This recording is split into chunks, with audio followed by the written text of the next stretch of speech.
Então, retomando a nossa linha de raciocínio, essa é a segunda parte do vídeo onde eu explico o Evangelho de João, capítulo 21. No vídeo anterior eu falei dos versículos 1 até o versículo 7, que fala da pesca infrutífera, e depois, quando o Senhor aparece aos discípulos e ordena eles que lancem a rede para o lado direito do barco, e eles lançam e tem uma pesca sobrenatural, cerca de 153 grandes peixes. E aí, retomando agora a linha de raciocínio, no versículo 7 em diante, o Senhor, João, o discípulo amado, João se referia dessa forma, o discípulo amado, o João reconhece que era o Senhor Jesus que lá estava, fala para Pedro, algo também interessante de ser observado, é que apesar de haver outros discípulos, mas João ele se preocupa em falar com Pedro. Mais à frente nós vamos entender o porquê. Vale também lembrar que Pedro e João eles eram grandes amigos, tá? Inclusive trabalhavam juntos no ramo da pesca. Então João fala para Pedro, nesse instante Pedro ele tem um ato bastante interessante, porque ele salta do barco e vai em direção ao Senhor, mas é dito no texto que Pedro, ele se cinge, porque ele havia se despido. Ora, qualquer pessoa sabe que para nadar, quanto menos roupa, melhor. Mais fácil a natação em si. Porém, Pedro, num ato de reverência, uma vez que ele toma consciência de que era o Senhor que lá estava, Pedro, no ato de total reverência, ele se cinge, ele se veste para estar na presença do Senhor. Isso serve de gancho, inclusive para uma reflexão. As pessoas às vezes vão na igreja. Se você está indo na igreja, eu não vejo outro motivo senão pelo fato de você estar indo buscar, estar na presença do Senhor. E algumas pessoas acabam indo para a igreja e, ao invés de fazer como Pedro que se vestiu, acabam usando pouca roupa. Não é bem essa a questão. Pedro, num ato de total reverência, ele se veste para estar na presença do Senhor. Ainda que isso fosse dificultar a sua braçada, a sua natação, para que ele pudesse, o seu nado, para que ele pudesse chegar até o Senhor. Lembrando que eles estavam a cerca de uns 90 metros ali do litoral. Enfim, chegando lá, algo também digno de ser notado é que o Senhor, ele já tinha uma fogueira pronta com peixe e pão. De onde surgiu esse peixe? De onde surgiu esse pão? O texto não nos esclarece. Talvez tenha sido um ato miraculoso do Senhor Jesus, mas o fato é que quando os discípulos chegam lá, tinha uma fogueira com peixe e pão. E o Senhor vira para eles e fala: traga um pouco dos peixes que vocês pescaram, que vocês trouxeram. Os discípulos e os demais discípulos vêm atrás trazendo o barquinho. E o texto faz até uma observação, fala que diferente daquela pesca anterior, ocorrida 3 anos antes, onde eram tantos peixes que a rede se rasgou, João ele observa que dessa vez a rede não se rasgou. Apesar de serem 153 grandes peixes, a rede não se rompeu. É uma observação que João faz. Alguns comentaristas tentaram alegorizar essa passagem, mas o fato é que o texto em si não esclarece, ele apenas traz essa observação. E os discípulos comem na presença do Senhor. Nenhum desses discípulos ousa questionar, pois eles agora sabiam, eles agora haviam reconhecido que era o Senhor que ali estava. E aí entra uma parte que eu particularmente acho muito bonita, é quando o Senhor, até então o Senhor estava lidando com os discípulos, aqueles 7 que ali estavam, mas havia uma pessoa naquele meio que precisava ser tratada, havia uma pessoa naquele meio que precisava ser curada. Vale lembrar que cerca de 1 semana e meia, mais ou menos, durante a prisão do Senhor, Pedro, o impetuoso Pedro, o mesmo Pedro que disse que jamais abandonaria o Senhor, esse mesmo Pedro, diante da pressão ali envolvida, quando o Senhor foi preso, quando o Senhor estava sendo açoitado, um pouco antes, na verdade, do Senhor passar por todo aquele trajeto que o levou até a crucificação, Pedro negou o Senhor. 3 vezes, o Senhor tinha dito para Pedro: Pedro, antes que o galo cante 2 vezes, 3 vezes você me negará. E em outro vídeo eu vou explicar melhor essa questão do galo, tá? Porque não era bem um galo. Em um outro vídeo eu vou explicar essa questão, não agora. Mas voltando ao foco do capítulo, Pedro negou o Senhor 3 vezes e Pedro ele estava, vamos assim dizer, Pedro ele precisava ser tratado pelo Senhor. E nos versículos 15 ao versículo 17, eu vou ler aqui rapidamente, e depois nós vamos explicar esse episódio. É dito aqui, ó: depois de terem comido, perguntou Jesus a Simão Pedro: Simão, filho de João, amas-me mais do que estes outros? Ele respondeu: sim, Senhor, tu sabes que te amo. E ele lhe disse: apacenta os meus cordeiros. Versículo 16: tornou a perguntar-lhe pela segunda vez: Simão, filho de João, tu me amas? Ele respondeu: sim, Senhor, tu sabes que te amo. E disse-lhe Jesus: pastoreia as minhas ovelhas. E pela terceira vez Jesus lhe perguntou: Simão, filho de João, tu me amas?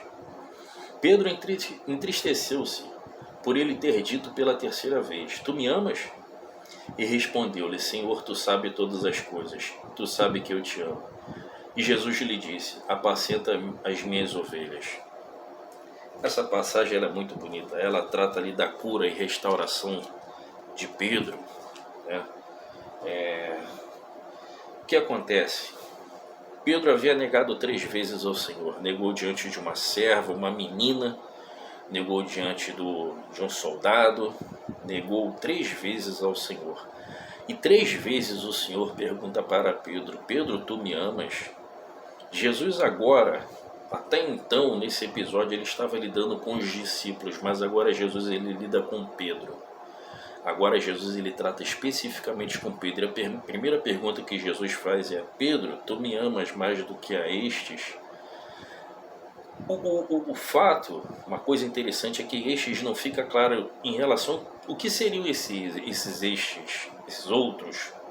Seriam os demais discípulos, uma vez que Pedro no passado tinha dito que ele tinha reivindicado amar mais o Senhor do que os demais discípulos. Ele já tinha reivindicado isso em outro episódio.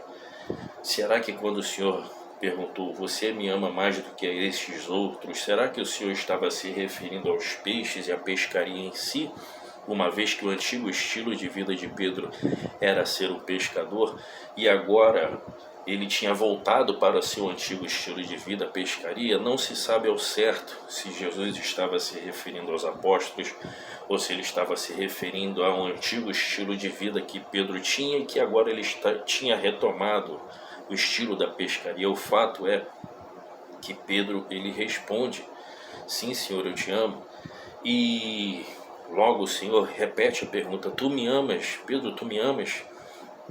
E Pedro confirma novamente. E por fim o Senhor pergunta pela terceira vez: Pedro, tu me amas? E diz o texto que Pedro entristeceu-se.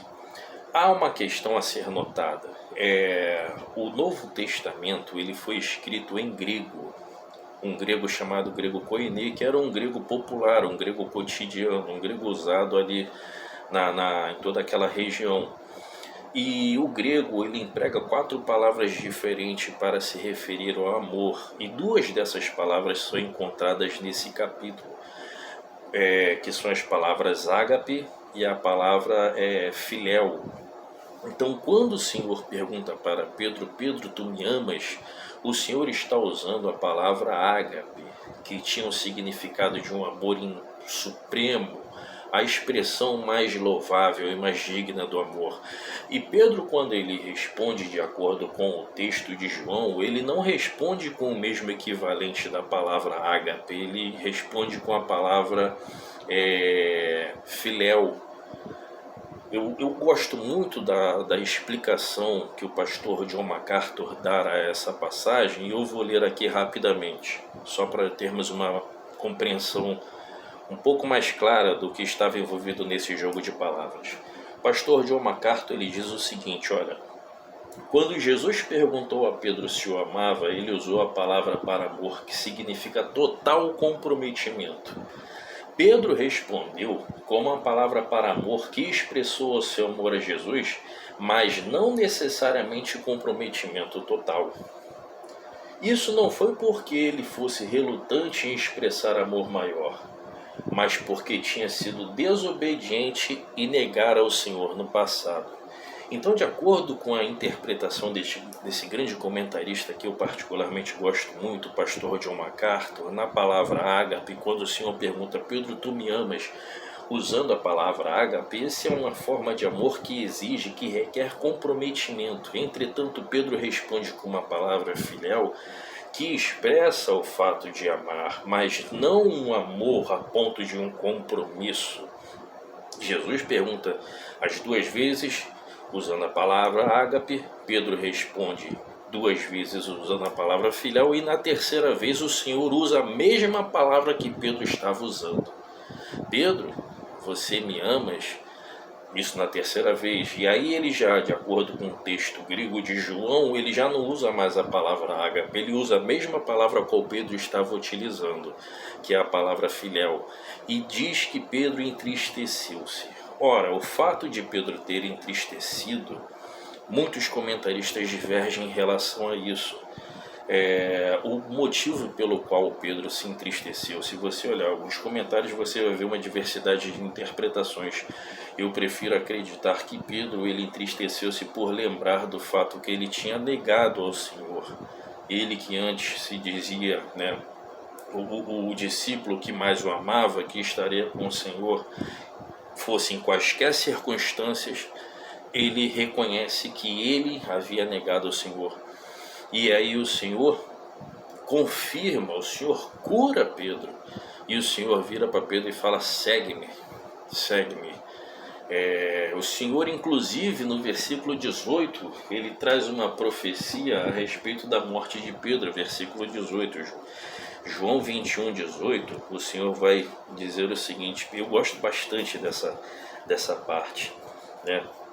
O Senhor diz assim: em verdade te digo, Behemet, Behemet em hebraico, né? Em verdade, mas o texto é em grego. Então ele diz: quando eras mais moço, tu te cingias a ti mesmo e andava por onde querias. Quando, porém, fores velho, estenderás as tuas mãos e outro te cingirá e te levará para onde não queres. Então, Pedro, impetuoso, o Senhor faz uma profecia a respeito da morte de Pedro, de acordo com a tradição, né, a tradição católica, a tradição cristã. O dia do martírio de São Pedro teria comemorado, né, mencionado nos escritos como no dia 29 de junho do ano de 67 da era cristã. Então, o fato é que Pedro morreu aproximadamente no ano 67 da era cristã. Então, entre a profecia do Senhor e a morte do apóstolo Pedro passaram-se pouco mais de 30 anos. E diz a tradição que Pedro ele foi crucificado de cabeça para baixo, a pedido dele próprio. Ele não queria ser crucificado da mesma forma que o Senhor foi crucificado.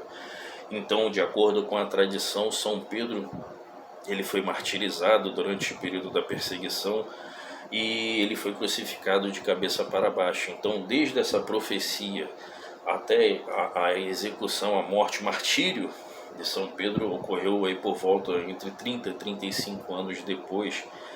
E Pedro, né, ele faz uma indagação do Senhor. No versículo 20 é dito que Pedro, ele de repente ele olha para trás e ele vê o discípulo João. Ele olha para trás e ele vê João e ele pergunta: Senhor, e quanto a este? E o Senhor responde para ele: ora, o que te importa? Quanto a tu, segue-me.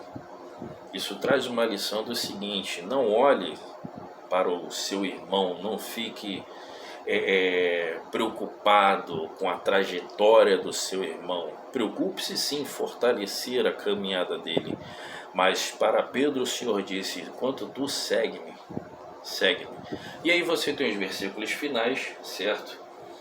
Os versículos 24 e 25, onde João ele confirma a autoria dele em relação a tudo que foi dito, não só nesse capítulo, mas em relação ao livro que leva o nome dele. E ele diz que todos os milagres de Cristo não poderiam ser relatados na literatura da época, porque não seriam possíveis narrar todos eles. Isso é importante, porque é o selo da autoria apostólica para esse livro. Existem alguns eruditos que colocam em dúvida esse último capítulo 21, até supondo que esse capítulo 21 ele tenha sido um acréscimo de um provável discípulo, mas não há nada que se possa provar em relação a isso. O fato é que esse capítulo ele consta nos manuscritos mais antigos que se conhece do Novo Testamento, atribuído sua autoria a João e constando inclusive no Evangelho de João. Então essa é uma breve explicação a respeito desse capítulo. Eu pretendo trazer outras explicações a respeito de outros. Se você gostou, curta, compartilhe e Deus abençoe.